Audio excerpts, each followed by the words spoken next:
निःशुल्क रूप से मिलनी चाहिए। क्योंकि एक बार को आप सोचिए, आखिर उस बच्चे की गलती क्या होती है जो एक गरीब घर में पैदा होता है और उसको बेहतर शिक्षा से वंचित होना पड़ता है। शिक्षा के सामने एक पैसे की दीवार खड़ी है, जो जितनी ऊंची दीवार लांघ सकता है, जो जितना अधिक पैसा शिक्षा पे खर्च कर सकता है, वो उतनी बेहतर शिक्षा पा सकता है। लेकिन अगर एक देश एक है, लोकतांत्रिक देश है, तो शिक्षा भी सबको एक समान रूप से तो मिलनी ही चाहिए।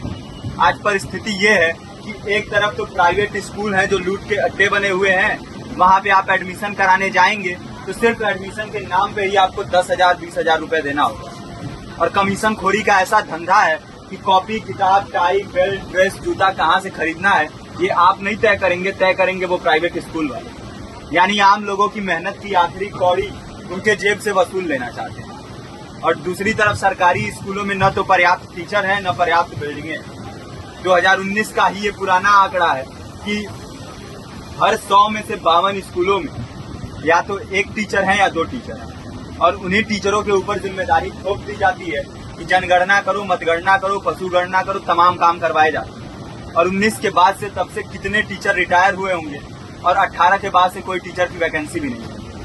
आप खुद भी सोच सकते हैं ये परिस्थिति और कितनी बिगड़ी हो।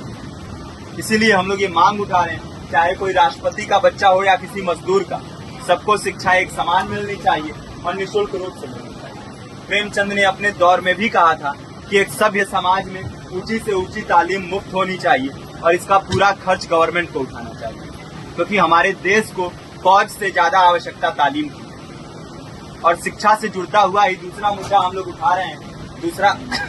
दूसरा मुद्दा है रोजगार का। रोजगार की परिस्थिति ये है कि आज सरकारी सेक्टर हो या प्राइवेट, सब कुछ ठेका संविदा के हवाले किया जा रहा है। परमानेंट नौकरियां लगातार घटाई जा रही है। इसी रेलवे में 1995 के आसपास लगभग 18.5 लाख कर्मचारी काम करते थे, लेकिन आज उनकी संख्या 12 लाख है। आप खुद भी सोच सकते हैं कितने बड़े पैमाने पे परमानेंट पदों को घटाया जा रहा है। और आज आलम ये है, एक तरफ लाखों पद खाली पड़े हैं, फिर भी कोई वैकेंसी नहीं निकलती। जो वैकेंसियां निकलती हैं उनमें भ्रष्टाचार होता है, पेपर लीक हो जाते हैं। RO, UP police, BPSC, SSC, CGL, ऐसे तमाम पेपर लीक हो चुके हैं, आप लोग भी जानते ही हैं। अभी नीट की धांधली में ये पता चला कि एक एक पेपर 30 लाख से 50-50 लाख रुपए में बेचा गया। हम और आप तो ये पैसा नहीं दे सकते। पूरी की पूरी कारस्तानी सरकार, प्रशासन, शिक्षा माफियाओं की होती है। और भुगतता कौन है? आम घरों के लोग, जो लोग सालों साल तैयारी करते हैं, दिन भर में 10-10 घंटे, 12-12 घंटे पढ़ते हैं। और इतनी कड़ी मेहनत के बाद, सालों साल की मेहनत के बाद उनके हाथ लगती है तो सिर्फ हताशा, निराशा, अवसाद।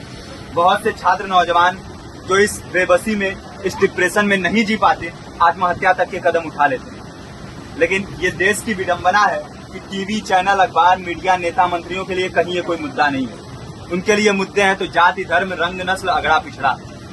आज जब पूरी परिस्थिति इतनी भयावह है तो ये जरूरी है कि लोगों के बीच में जाया जाए, लोगों को संगठित किया जाए और एकजुट किया जाए।